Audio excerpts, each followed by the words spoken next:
Hi, welcome to the DK 805 podcast with Kristi and Katrina. We're here today with Healthy Aligned Living. We have Julia and we have B. They're coming to us from Alberta, Canada. And we'd like to hear your story as well, B. And can you tell us how you all became aligned in your purpose? Yes, thank you so much for having us today. We're very excited to be on the podcast.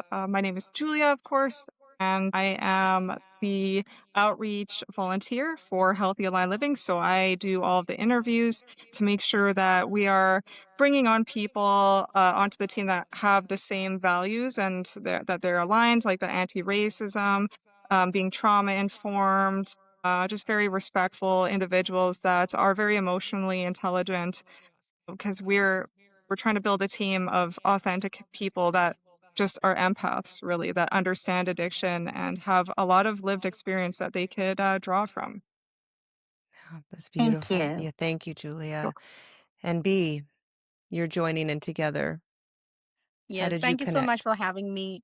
So at Healthy Aligned Living, I actually lead the podcast section. So we bring in real time stories, from people who have actually dealt with addiction. They have battled. They have been relapses as well, but they really fought harder, Yeah, and now they are contributing. They're giving back to the society. They are beautiful. helping others, battle it out, recover. So some of them are even authors. Some of them have their own wellness ventures. They have medical tourism companies. So we are actually trying to create awareness using these real time stories so that youth or adults who are battling and who think that they cannot come out of the situation and it can never happen, you know they can really draw inspiration from them and battle out their addiction, seek proper help as well. I find that the most beautiful part of a community that I again have come to just find so much peace and comfort in for my journey after losing my son to the fentanyl crisis.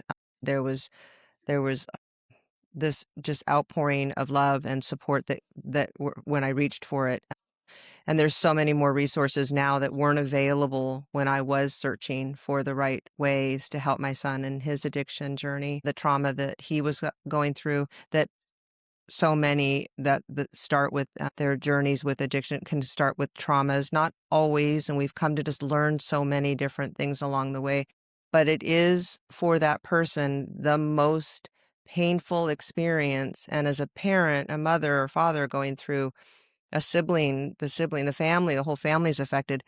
What we can try to share now with what we know now, and Christy and I have come together in our just very organic way of meeting through our connection. When I read and come across posts that really align with like my thinking on how we can come together more and help heal this it's just this brokenness that feels like it's just getting worse, but we can now with the tools, the resources, podcasts. I just find it Well, so one beautiful, or write books. I just find it so beautiful. One of the things that resonated with me, and we can touch on this, is what you said, B, is breaking the stigma coming out. My son, he was a person who relapsed. He went to rehab several times, but each time I don't want to say each time because he's not here to tell his full story. But as a mom, I know that there was a lot of shame in the relapse. And one of the things that I did not know as a parent is relapse is common before recovery. And that's something that I learned through my journey with my son through outreach and through help. And it's breaking the stigma and reaching other parents, other siblings for the basic understanding that it is, in fact, an illness. And for some people, there is a need for ongoing treatment. The first time, and since you have been addicted for such a, it is a part of the journey. You have to again start, you have to again pick yourself up, and you have to move forward. And I was talking to one of the guests on our podcast, and she said that The reason why it started was she had everything in her childhood. She had a wonderful childhood. She was the only daughter. She got everything. And, she had everything. Okay. There was nothing wrong with how she was being raised and the people around her. But the only thing that was that affected her was isolation. What will happen if my parents are not around? What will happen if these people are not around? And she started becoming a people pleaser. And you know it- that is exactly what pushed her to addiction, and she did not realize that. But then I think when she hit the rock bottom, she tried a lot of things, and there were a lot of relapses, but then she got it right. She battled it out, and now she has her own wellness program. She runs it for people who are battling addiction, and she even I think she also hosts a lot of talks, and it's okay. But the only thing that I wanted to say is recovery, addiction, okay. But then I think we have to highlight the relapse phase as well. We have to say it is there and it will be there. And it's okay. And It's It is. okay. And it's and okay. the Yes. continued treatment for them afterwards, Right. Right. because And you it's don't lose that time. I think touching on that, Kristi, that, when you do relapse, that time that you were sober, the things you learned in that time, you don't lose them. And not like you don't have to go back to like, that's that shame part, right? To just yes. start again and reach out where that is that just, I think the retraining of, for people to understand that that's a part of it and, just lift them back Well, up and get, yeah, for some people, there yeah, are people then that do, and I know them personally. They have had addiction. They go into a 30-day treatment program, but they stay on their maintenance afterwards. So right. they do continue the maintenance afterwards, which is whatever it looks like, whether it's the 12 step, whether it's the counseling. But I don't want to say that everyone relapses, because if they stay within the maintenance phase, or they build new relationships, or they build new relationships within themselves, that they are able to have a one-time stay with the 30-day program. But that's not the norm. It's not That's the not norm. the norm. Yeah, that's the It's thing is that it's not. That's where, I just so want quality, affordable, since relapse is a part of it, to have it be where, that it can be more accessible and more, readily available for that immediate need detox. I've been focusing on that a lot. Like every town, I feel like where we are in California, and you being in, Alberta, Canada, like what do we have around it? Like as tools there, I had to drive, for a long, wasn't just in the town we are in, which it should be, but a walk-in detox where my son could get, and it was available where I went. I found it.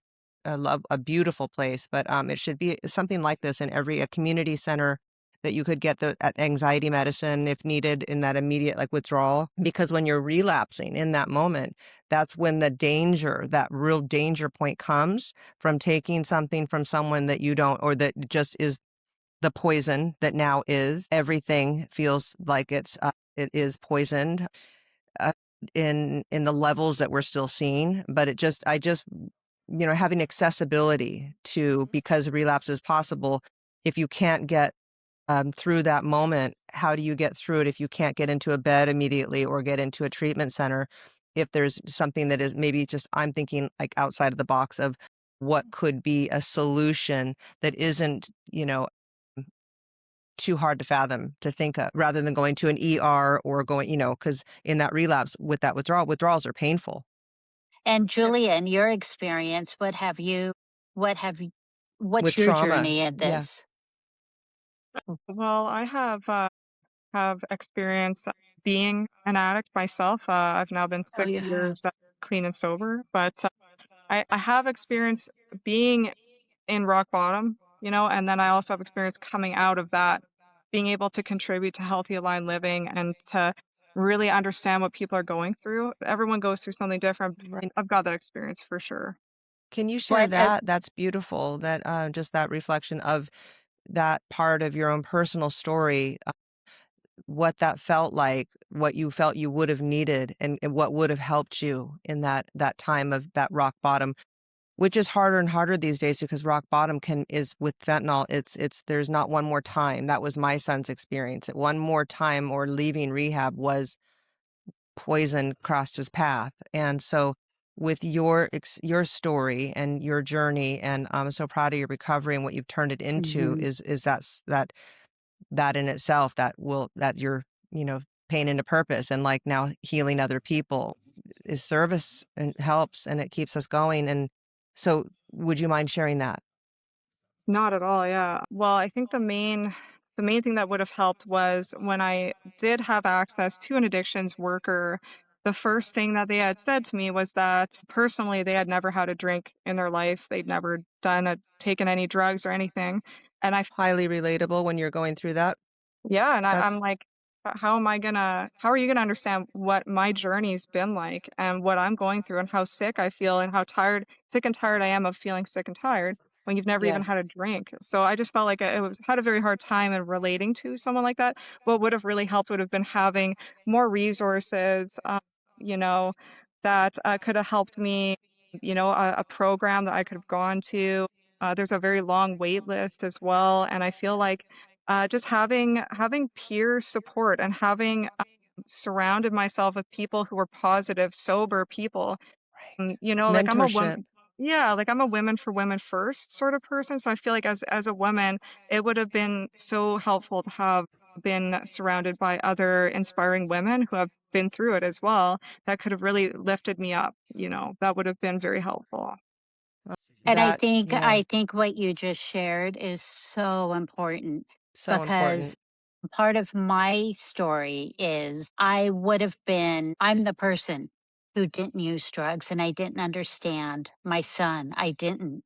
And so I always repeat this part of Devin's story because who taught me to understand my son was going into the rooms of other people in recovery, walking, hearing Devin's story over and over and over Mhm. from those in recovery. And so I spent every family meeting I went to, I would go to open support. We have open meetings. I would go to those by myself to understand what was being said. And as I heard it over and over from other people, Devin and I learned to walk next to each other instead of me being the dictatorial parent saying, you need to do A, B, C, and D.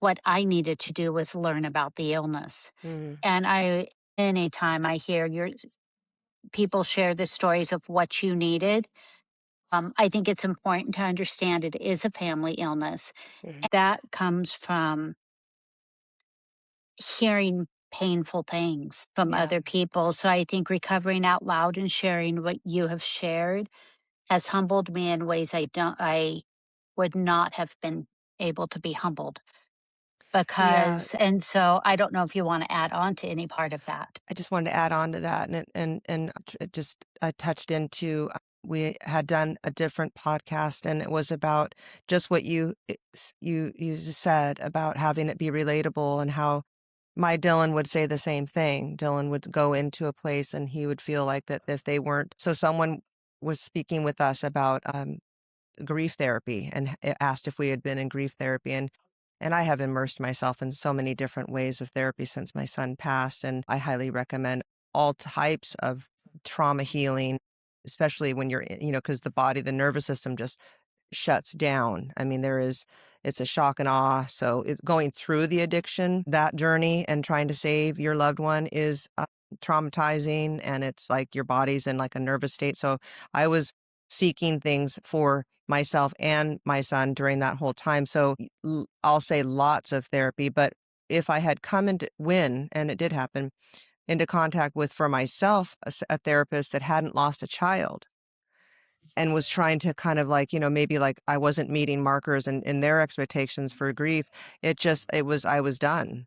I just was so for my, relating that to someone in addiction, if someone couldn't really relate to, that's why that mentorship needs, and someone really couldn't explain, I have been there, man. I have been where you've been, and To my son, it would have been like a someone in like that lived experience, and I would always pray for like the sage lived experience person to come into his world and just be like, and I really truly believe that my Dylan would grow out of it because we did have very open conversations. We had a very drugs was not an unknown thing in our life. It was my father was addicted. I grew up with that and understanding that I shared with my son, and then there was other family members in our family. It was talked about openly. It wasn't like a taboo thing, it wasn't like there was a prude mom looking at him saying we understood what was going to need to happen. And that's why I guess it because for so understanding, just touching on that, I want to be clear on my points. I tend to wander, but what you really said just really touched my heart deeply because it's so, so, so valid. Because yes, there's a lot of beautiful experience that people can learn from books and they can share that, and that's beautiful. But when you've lost a child or you're suffering from something that is taking you to the depths of where you find yourself at rock bottom, someone at the other side of that image, that someone that you're looking at, if that can be someone that you can say, I get it. I feel that they have walked this. They will walk with me, and I can see healing. I can see what that looks like versus it just being do what I say because I understand it, but I have not lived it. It's completely two different worlds.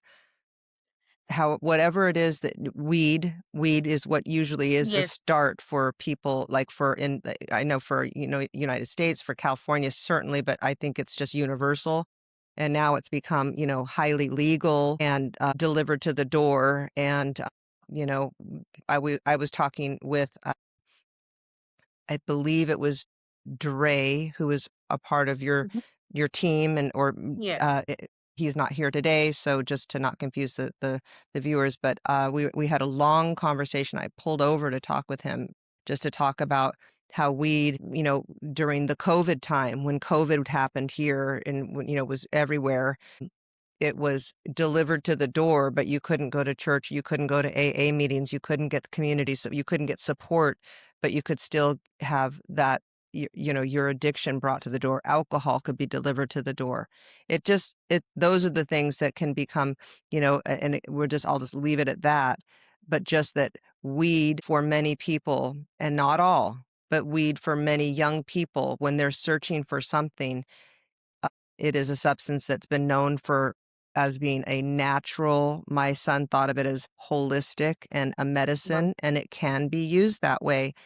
But for someone that is an addict, it's like the person that when they take their sip of wine, if they can't push it away and have a glass with dinner and push it away, it's the person next to them that goes somewhere else and has the rest of the bottle and starts destroying their path, their journey.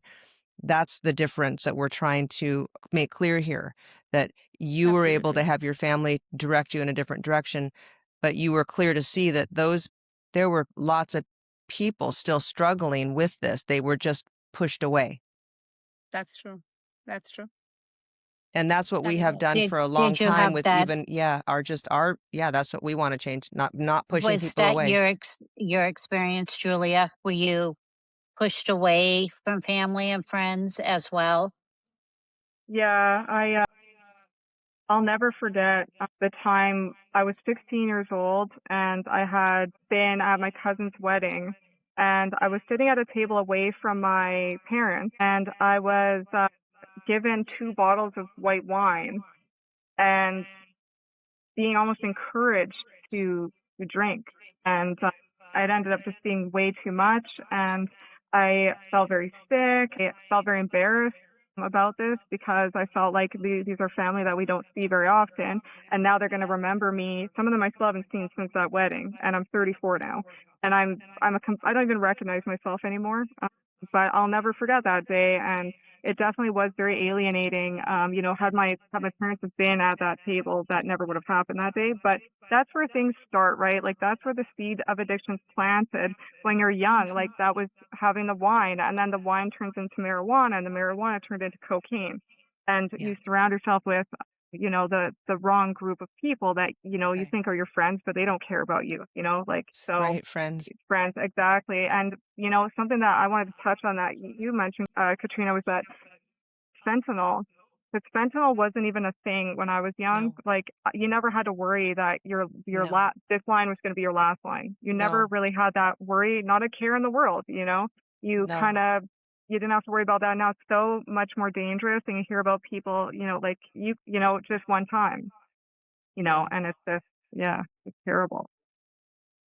That was your son. Sorry, my Yeah, mistake. That was so your so son. That, yeah. Dylan, Hmm. yeah, Dylan struggled with his alcohol was his Okay. struggle. It started with weed, and he was a big, skateboarder. That whole it was covered in many ways for a while, in that it just he went away from the house. It was like kind of wild behaviors, and then so his didn't come into the picture as his mom seeing it, and knowing and understanding what addiction really looked like, and having it be really imprinted on me as a child, and knowing that I had to try really hard to make, and it did, it can skip, and different things I had to go through to work through, even just knowing that my father struggled with working through my own traumas with it.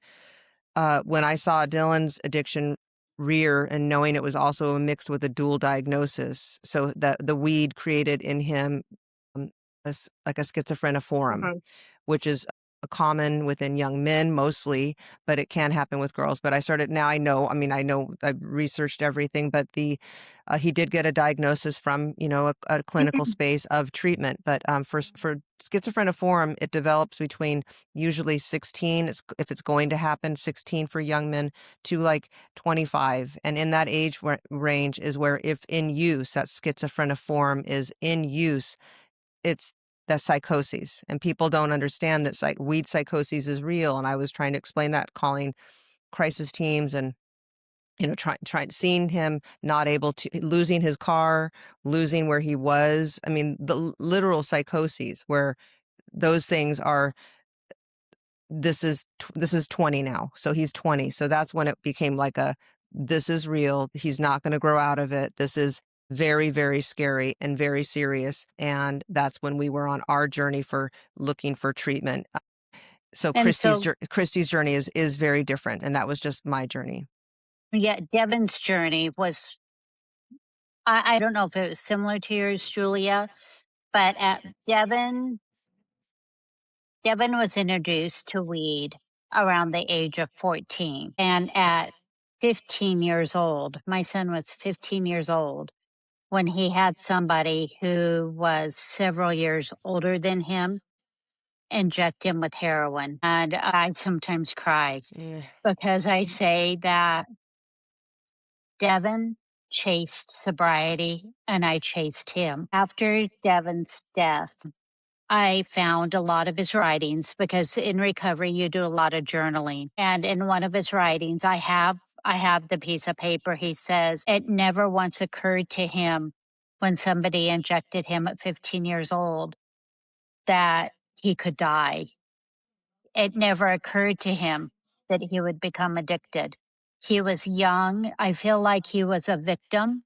He was a Right, victim at a very young age. And right. the person was several years older than him. And at 15 years old, I don't know your experience, but most of the time at 15, you don't have enough wherewithal to say no. And Mm-mm. you're doing it out of peer pressure and acceptance. And you You're don't yeah. know And it's. one of my missions in life is to help normalize sobriety.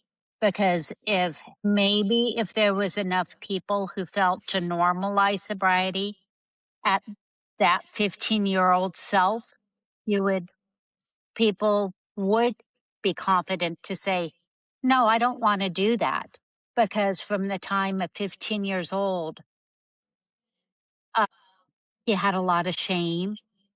He had a lot of people bullying him. He had as much sobriety as he did as usage. But the only thing that people would remember is the use, not the sober time. So it was complicated. I was just going to tell Julia when I hear her stories, Yeah. or when I hear anybody's stories of recovery, I cry equally. So I get the emotions because I But know so I think how that's hard it the worked yeah. for you, Yeah. how hard it was. And I'm so proud of you, Julia. I'm Yeah. so proud of your journey, and I'm glad you're here sharing it Mm, and breaking the stigma and recovering out loud. Thank you. yeah. And we feel like our boys are here when we can share, we share their stories. I've always asked permission to share, with between heaven and here to share Dylan's stories to help other people because it's like I was alongside the whole journey with him through it. He would share deep, deep things with me of what he was going through and what had happened along the way, that it just kept kind of adding to the layers that were unfolding that it's like the hardest thing for a mother to know these things, but also the most like they're like gifts because, he's pierced the veil. I'll use that terminology many times just to leave me like writings as well, things that like are clear, or a friend that'll reach back out to me after his passing and share, this was also something that I was suffering, Mom. This was something else I was carrying. And he was very, very, in that sense, uh, I just think of, the struggle alone, but then what it takes to endure that and just kind of carry it, is that weight. And so when we take off, so what you had said last, Kristi, when you said about, yes, Devin did do, had beautiful, sober experiences and met great people. And I think what we need to move into is this continued support. So when someone goes out of treatment, and if they're able to go wherever they can go to get that treatment, is the gift itself. When the door is open, go through it, take the hands.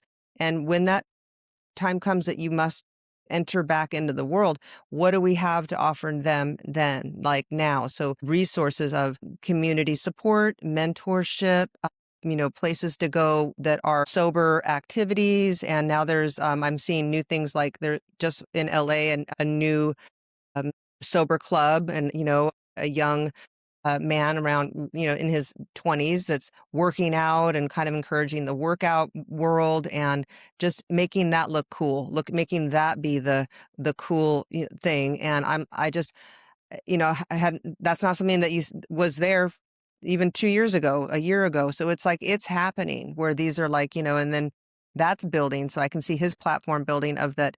He's promoting from his own trauma, his own recovery. That's how he's choosing to do, just promoting sobriety and being kind of an image of, for a young man to be this, sober can be cool. Sober can be cool. And in that, the activities, the support and going to work out and all those things are like another, you have to maintain the tools. Like you can't expect to leave treatment and 30 days is not enough. And we want to touch on that probably, but what are your feelings on that with what you're seeing in your community where young people can go for, for help if they're struggling, when they're struggling, or if they've left treatment or, after IOP, aftercare? Is that what it is there, IOP or? Currently, after the initial, that 30 days, they are followed in what becomes then an outpatient program. So they are followed, but it is very loosely. And when I say followed, I mean like they're still remaining in touch and in contact with a support person, whether it's either addiction support worker, but to have weekly meetings to find out how they're doing, how everything's going, if they're having any, stumbles or anything like that. And Right. that's kind of how it is. They can choose to do another 30 days. They can choose to stay up to 90 days. Our Alberta healthcare covers Wow. rehabilitation. So Wow. you could stay for 90 days and completely covered. So I think that is really going to provide a lot of opportunities for people who want to change their lives. Is that new? Is that a new extension of 90 days that's covered, or is that something that has been over the course of all this, like the fentanyl crisis that I do know has affected Canada as much as it has here? It's up in numbers as well. Before it wasn't quite as high, but it's what are you seeing there with the fentanyl crisis? Yeah, we've got a large problem here in Calgary, in downtown. It's a really, really bad problem. My best friend, she works at the mustard seed, and she's been working there for years and years, and she's seen it all, and it's very sad. There's so many Yeah. people that are really hurting, and Yeah. they need help, and that's kind of where a lot of these people go just for a meal and things like that. And unfortunately, a lot of them don't want to go into a treatment program, but they do. Of course, we need to try to make sure that they're still eating healthy meals and things like that, and they have a warm place, Right. to go and to feel like they're not alone, because they're not alone. That's the thing. So, the isolation, you touched on that earlier. You said the isolation, and so, connection is the opposite of addiction, or can be, right? And just the phrasing, the wording of things. But I've come to really just so my son didn't stay in treatment. He would Mm. leave. It was mine telling him he was not sick and did not need that and didn't need it then. And, it's the mind, while when not, the mind needs time to unravel. So we know that he wasn't thinking clearly. We would get him to treatment and he would leave. And it didn't. So in that understanding too, though, just when he left treatment, it was more about, again, we didn't know about the not, again, I will say in this, though, that there, we can make changes. We can, what we're doing, and it does heal my heart to know that we can see things that can be changed. But until the fentanyl is, something that is, eradicated, and that is, again, addiction has been a part of this journey of life for, so many, many, many, many years. It's not new, but the fentanyl is the poison that's taking away that one more time, that one more try. And it's just that in between moment when you get that moment to get them when they're ready. So I am an advocate for mandated treatment. That's where I'm leading into, and that's a very hard subject. It's there's a lot of people that are, especially in California, that aren't for that. But for my son who would not stay in treatment, who couldn't get his mind to that space because his mind told him to leave, he wasn't thinking clearly. So that's a very unsafe, vulnerable place. So as a mother, and I could say to anyone on that I would call the crisis team, or at times I did have to call the police to keep him safe from himself. They didn't have any answers. They didn't know what to do. Their hands are tied. That young person needs to, this is when Dylan's 22, 23. That's a very willful age for any young person. I'm independent. I'm very willful. So there was a lot of that understanding for me too. But the mind needs that time to settle down. And he had anxiety. He had all of the things that were, and the medicine that he was choosing, the weed that was legal, was exasperating his anxiety. It would be the exact opposite of what he needed. But so mandated treatment, and I'm also hoping that we can work out and not give out. I'm all for every ounce of harm reduction that can be possible, Narcan, naltrexone, all the medications that can help people with their harm reduction in any way except for paraphernalia bags of given kits to people. It's like saying, I don't believe in you. It's Hmm. hopeless. Here it is. And let's just keep using, because the chance that you're going to use fentanyl next it makes me feel like it's like, are you trying to kill this generation?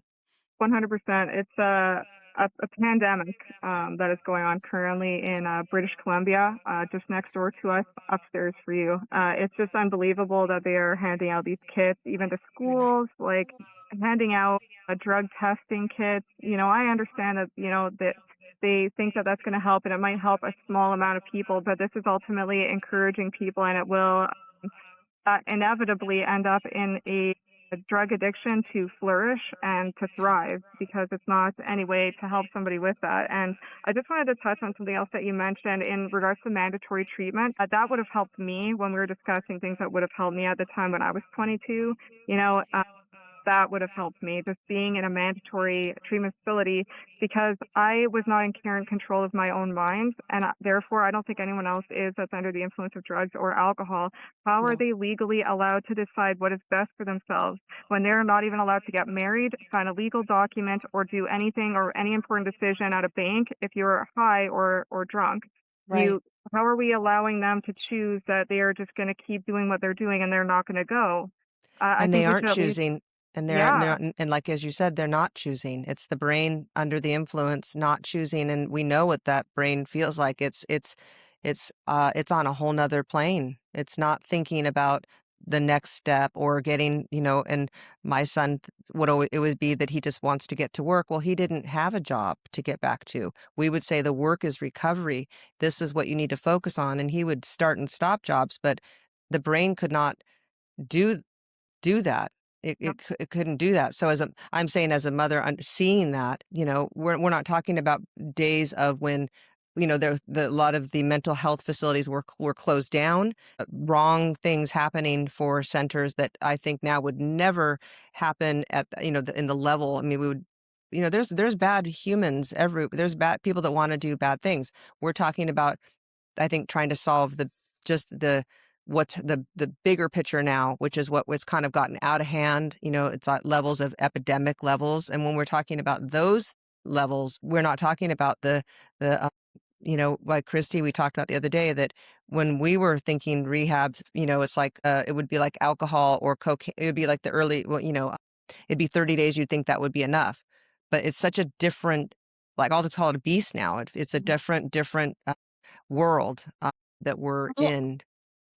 I don't know if 30 days was ever enough, Mm, but I think that there was the misunderstanding that the 30-day program, it is a different beast, but I think that we've been taught as a society that there's a cure after 30 days. yeah. And one of the things, and you both can add on to this, that I found somewhat of a struggle with the treatment because Devin did go several times, is he was, for my friend would always call it an all-star rehab. Every single time he went to rehab, he was full of hope. He had the ambition. He knew he was going to be sober. That was always his dream and his hope. And he did very well in rehab. As the illness progressed, one of the struggles he's had is when you leave rehab, you're often left to your own to go to IOP. And then you also have to change counselors and you have to start almost from ground one. So it's not an easy transition No. that some people can think. And the cost of sober living is astronomical. And so there's so much financial burden placed on the family to maintain sobriety.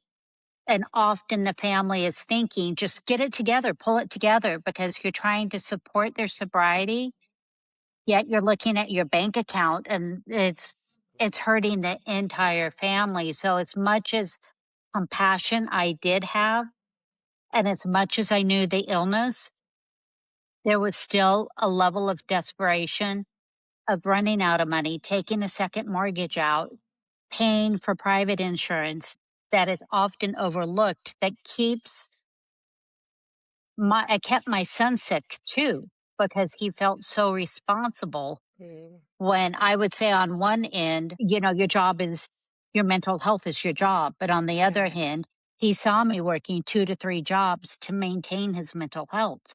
It's so And hard. It's so so hard. it's one of Yeah. those things. I don't know if you've either one of you have seen that in your profession, B, for and you, with I'm just fascinated with just that cultural topic of our in treatment centers. Just because you're bringing that here, bringing that awareness to have it be the breaking the stigmas. But so rehab, how is that thought of in terms of like it? Yeah. So, growing up, I do not hear of, as many support groups that I hear in this country. So, they were like, speaking of rehab, I think they were few in numbers, and because people thought that, and a person who is addicted to alcohol should not be treated. It's like he will go on, and there were few parents, if they witness their son, you know consuming substance or being addicted to alcohol, so they might prefer to put them in rehab. So not everybody goes to rehab there. Hmm. So alcoholism, you can just see them just walk on the streets, come to their home, sleep off. So it's not very very common there. I did not see it when I was growing up. Yeah. It was like, okay, in this house there is a person who is like addicted to alcohol, and he lives there, with the family, and that is how he is. Like, he would beat up his wife, he would beat up his children. So it was like accepted, right? So nobody even thought of putting him in a rehab. So Or maybe it's changing the word of accepted, but more of like protected. yes. So they thought that, okay, fine, he's a breadwinner of the family, fine, he's taking care of the family, he just comes drunk home, and that's all. So nobody thinks of putting them in a rehab, because for some family who are like, who are below the economic, below the poverty line, is what we say. For them, his earning is very important. So Yeah. they won't even think about putting him in a rehab. So it's not discussed much. So Yeah. except for if for some families, if they think, okay, they need to put the person in rehab, if it's out of Right. Or control, if, and if yeah, they can afford it. if they're no longer functioning, like the Yes. functioning alcoholic is, Yes. So that's a pretty normal thing. There's, that's pretty normal if you think about like the many layers of just in the high functioning world of how that's just normalized to go out and, with yes. your, just it's part of your world, really, your business world. So that's another topic altogether, but that's functioning. But, there's been a lot of people that have over the last few years come out with how they only appeared to be functioning. They were falling apart at home, and it would be their lives were unraveling. And so those are shared stories that have been, and it's the more notable ones that we get that gets a recognition when they're, whether they're in the, like in, I'll just say, because we're a social media world. We watch movies. And so if it's someone that comes out that shares what they look like their whole life's been put together, and they share, like, quite literally, they've just been, falling apart at every seam. And when they share those real stories, it can help other people say, well, I too, and Absolutely. that's something that I've recognized that pattern in myself. So it can change the thinking, but Yes. functioning is a different than non-functioning. And so, yeah, you can see that when you're Yes. the, So that's what in some geography, it is so normalized that people don't even think of putting yeah, themselves together, and yeah, getting help, or getting the proper support, talking about it to people, and getting sober and inspiring, like, or giving it back.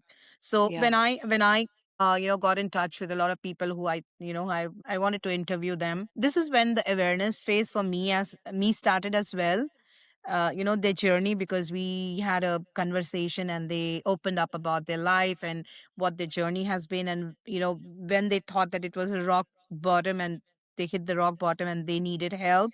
So I was like, okay, fine. So people are trying to put themselves together. Like, it's not like normalized. It's like people want to get back, people want to become sober, they want to Right, recover. So that is right. exactly when my awareness also increased with regards to addiction. And we have been emphasizing a lot about the ecosystem and people around us who can also help us recover. So one of our guests said, we are addicts and we do recover. Hmm. Is just that we want a little help from people around us. So treat us as you would have treated somebody who's battling cancer. Yeah, So that is something which actually touched my heart, because I think a proper ecosystem in place is also very important.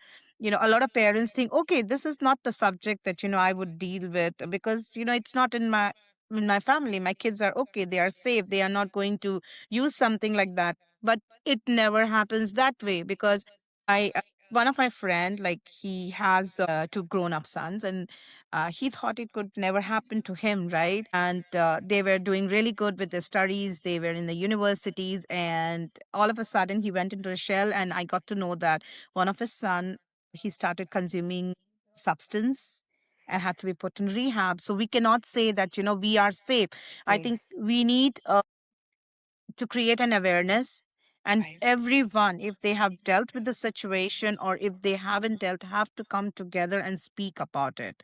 It's so, So so, so Julia, true. It's so important. And aligning with that, even in grief and loss, the conversations aren't had to where it's almost like taboo when they don't know, people don't know what to say when you're, so you almost stop reaching out to people when they're going through their addicted journey where you feel like you don't have the support. Because for me, it was, I don't want to share his story with even like my, well, not the closest, but a big circle of friends, because if he recovers, then that will be his story will then be, so it was kind of like you keep it to yourself, just like what you're saying. And then, but this more open recovery allows for the fumble, the messy to be out there because, yes. yeah, well, one of the things I was going to ask, yeah, and we haven't talked about this yet, and it's something that I was naive in believing that it's nurture, it's nurture.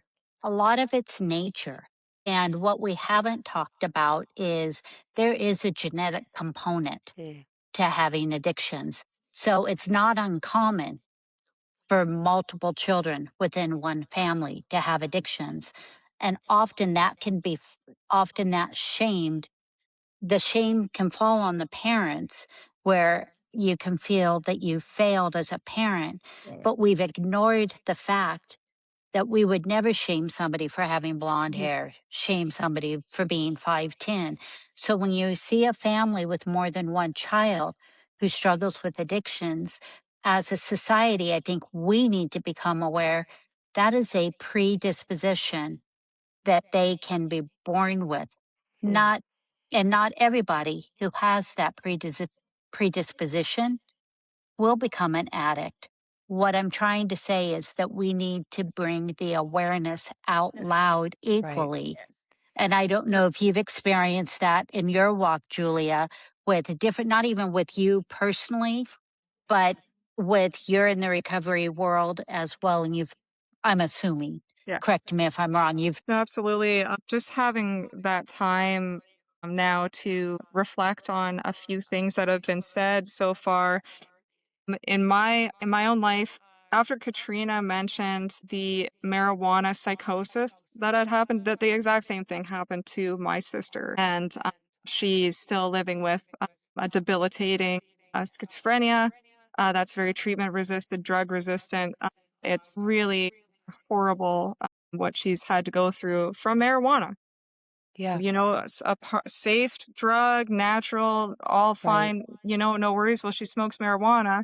And then the next day she wakes up in a world that she does not understand or recognize. And she's right. never come back from that. And she works so hard and I'm so proud of her. And it makes you feel powerless as, I'm sure as a parent, but also as a sibling that you would do anything to have your sister back, and to just be able to talk to them again and tell them that you love them. And, without this illness that is like a filter that is just Yes. hard to get through to really reach the person. So that's definitely hard. I've also seen people with a alcoholic father and their son grows up to be an alcoholic as well, because this is something that is learned behavior that they do know Mhm. from the father, and it's just something that's been so normalized in the household. So Yeah. I never like to blame the victim, because alcoholism, it is a disease, Yeah. right? So I never want to say that it is the parent's fault. And I think you put it very eloquently, Christy, when you said that they do play a part, but it is definitely not 100% on anyone. Mm. So, yeah, I'm just really glad that I was able to kind of mention that at first. But these are things that you see, and it's so hard to see people struggle because, they want to be like their dad. They want to be like their parents, and they want to be able to live their own life as well. So I think that it's just because it's something that they grew up with seeing, that it just ended up just being a normal day to day. Having a few beers is just normal for them. Yeah. Yeah. Yeah. And then again, and then if the traumas that aren't talked about early enough to, to help heal that wound, that like it can start from like just shame. It doesn't have to be like, and someone was talking about trauma and what trauma is, for trauma can be different for each person. What one level is trauma for someone else's trauma is astronomical and would be, just like you can't even read it again or to see it, to understand, like say, yeah. I grew up with a family of 3 siblings. We all had the same parent. We all had different experiences within that parenting unit. Yeah. So, what may have worked for me, my sister may have interpreted differently. So, I do think that there's a point, and I don't know, B, if you've ever struggled with substance, and when I direct it to Julia, it's because she shared that she struggled. I think that there does come a point in everybody's recovery where your recovery is your success. Yeah. You had the support, but your journey became your journey and your recovery. You it's yours, and you earned that from your hard work, and you have built that with the community you put around you. And I don't want to take that away from you. I may have contributed to some of Devin's traumas or some of Devin's pains in life, but ultimately his recovery, if he had been given if I don't know how to say it, his recovery was his choice. And I can't carry that as a guilt from what I didn't do correctly. Correct. I think that's the layer of like also parents need to, we can't, even in what we're doing now. I mean, if we stayed stuck in the whys and the what ifs or what, because I do know that we both tried, very, very hard to help our boys, as you can see, as what you're doing and coming in contact with many, many young people in your work. It is ultimately up to that person to do the work, to do the steps, to take the hand, and relapse will be a part of that, to be okay with knowing that look, this is a long life, and we want you to, so knowing that this isn't going to be, it's fixed, it's done, because life doesn't work that way. It can be for someone else, as though it's like, I was going back into the trauma thing, like just for, we're in grief. So that is, being in grief doesn't stop the world. You still have parents that pass away. You still have other, children that are graduating and they're going, or they're having breakups with boyfriends. So things that, just you don't just get put in a bubble. So like life is in a bubble. And so when you come out of addiction or you come out of recovery, if you get through and get to a point where you feel like you understand now that this is going to be how you have to walk, it is very important knowing that it's work to stay in that. And that's the work that someone needs to continue doing, finding the support groups and talking with other people, when not letting it get so built up again, and not, you can't outrun, once you acknowledge in it that acceptance. It's like I'll relate it back to grief. There's levels of grief, and there's definitions of that in textbooks. It's you'll go back into waves, but you cannot escape the levels of it. It's like there's acceptance, the denial happens, and moving through it, you have to work through it, and it's work. And for me, it's a lot of prayer. It's a lot of sharing. It's a lot of talking about just, someone else, finding out from something I didn't know, from asking someone else their journey. And then I'm like, my eyes are open to what I didn't know. And, the more I'm able to do that, it does help me to understand that Dylan needed to surrender. He needed to at that time. But I will also say in that, we're speaking on mental health is May also for suicide is a number one issue for young adults. Yeah, young men is the highest it's ever been. I read that the other day, not just the first time, but that it was the highest. I just kept saying, what is going on? What is going on? So this is, used to be motorcycle accidents, that would be, then addiction. So we're speaking on addiction, specifically with the fentanyl crisis for our, and I think as a country, a world, we need to be speaking on the amount of people that have died from fentanyl, which it's not spoken on the news as it should be. It's like an airline carrier of a plane crashing every day of that many people dying. Yes. How that isn't on every, I'll just say, on every news channel, no politics involved here, just across the board. Like, But what I want to hear more is how healthy aligned living. How did it start? Share with us yeah, your mission. Well, our CEO, Dre, it's unfortunate that he couldn't be here with us today in this podcast. So I'll try to limit what I'm saying. I'll just tell you what my journey was becoming part of the team and working with Dre and hearing about his story from his life. I yeah, feel like that would be kind of helpful.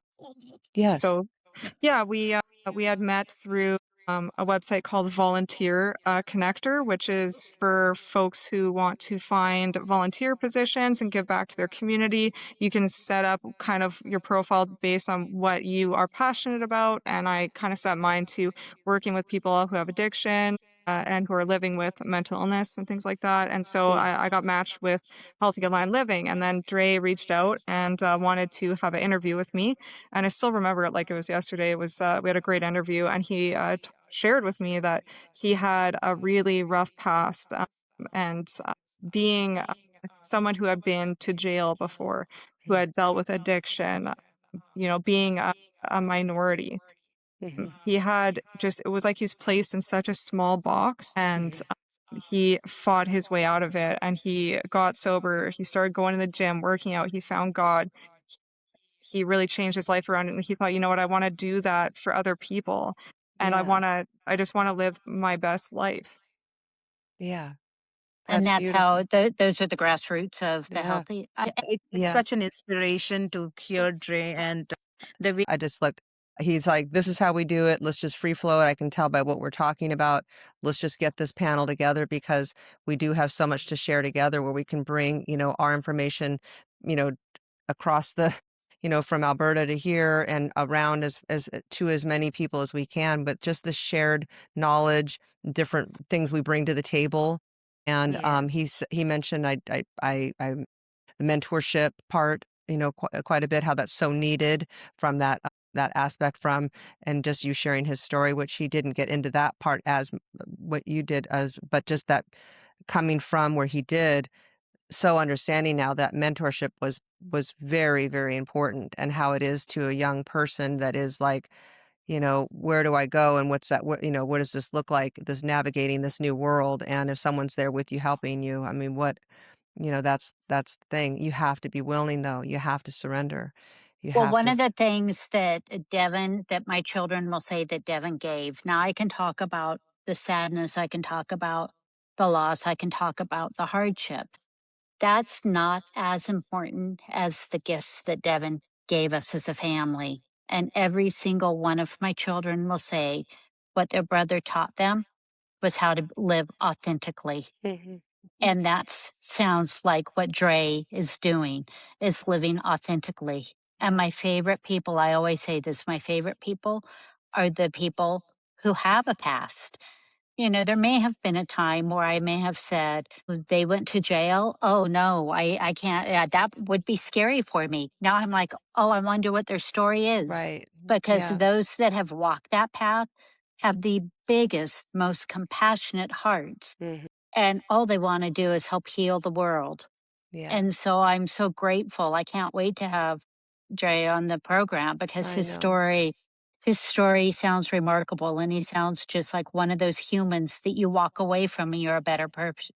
You're a better Um, person just by being in his presence. Yeah. Absolutely. So I was talking about the ecosystem, right? Yeah. And Hmm. yeah, he fits in really well because I was someone who had never, even worked with people who are recovering or who are battling addiction, but he still resided his faith on me, right? And he gave me an opportunity, and now I'm here, getting stories from people who have lived it, who have Yeah. recovered and are giving back. So I think he's a perfect example of setting up a right ecosystem, because we have to have a combination of a lot of different people. And yeah, and so I love that you're using, I love that terminology. I love that phrasing, the ecosystem, that because we are all connected and we are all together yes. in this. And I'm just going to use that again because it's just that's so true. It's if we see it from that lens, that perspective, that it's like here we are, even just we're in so many different places. Christy's in Austin, Texas, visiting her family, and I'm so happy for that gift for her. that she can be there. And I'm here in California, and then you're both in different places in Alberta and in Canada. Ontario, yeah, Yeah, and Ontario. Ontario, and we're just this is and we're all here wanting just to help, having our stories help other people, bring to the table in this ecosystem here that we can make changes. And I do feel changes coming. I feel there's a hope I feel hopeful that there's enough. It's like it's enough. People want we're like seeing so much of it, that it has to be. It has to come to this, like, where I pray that that'll be I feel my Dylan, I feel Devin coming through these ear pods have not worked the entire time. Apologize.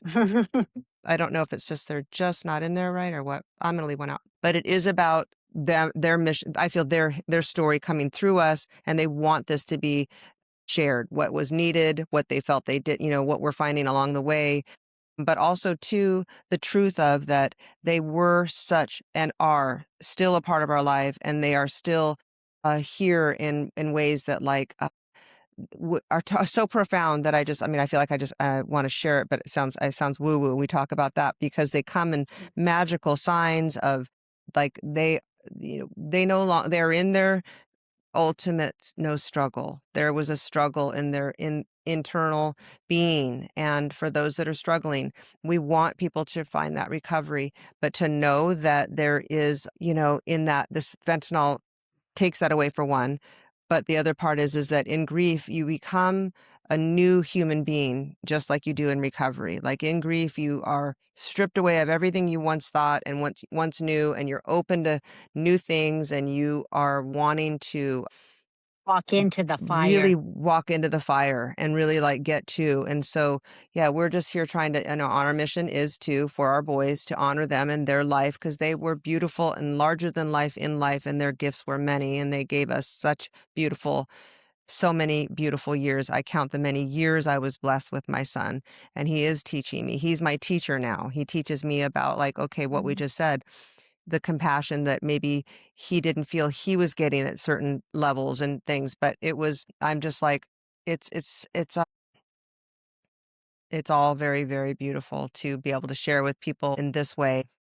Well, and as we wrap up the podcast at this point, I think it's important that we all share what our mission is and why it speaks to our heart to be on this mission together.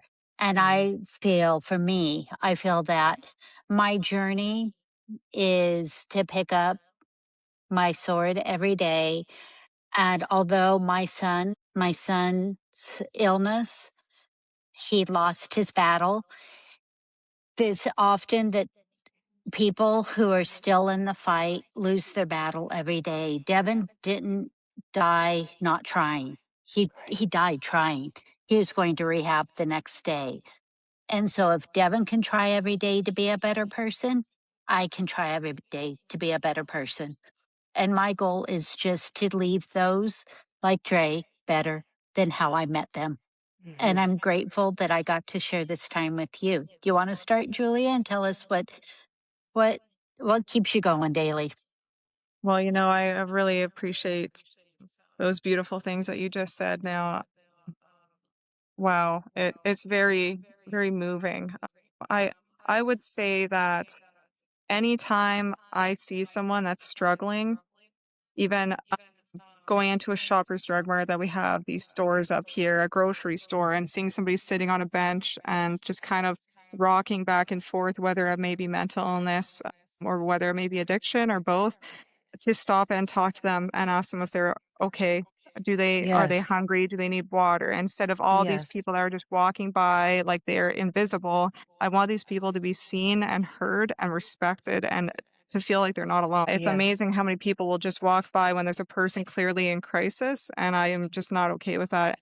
I'll never be that person. I want No. to help. So every single moment of every single day, as God is my witness, I will be stopping, and I will be giving a bottle of water and a sandwich to these people. That's So, so, beautiful. so beautiful.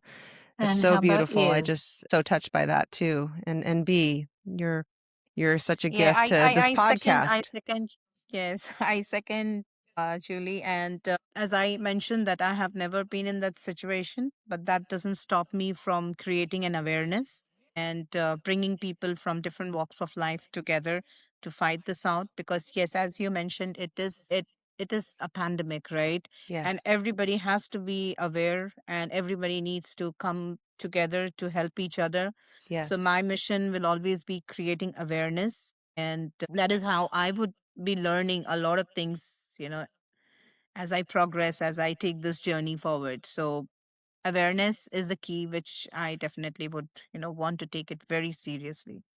Oh, good. And Katrina. There's been so many connections, just starting seeing your posts. Again, the people that we've connected with have been for a reason, and I know that. I have come to there's all, the people that are in recovery. We've had those come on. We've been on podcasts, but the people that we've connected with, we continue to stay connected with. We still continue to and we share what we are learning currently, and then how we can help and how we can exchange.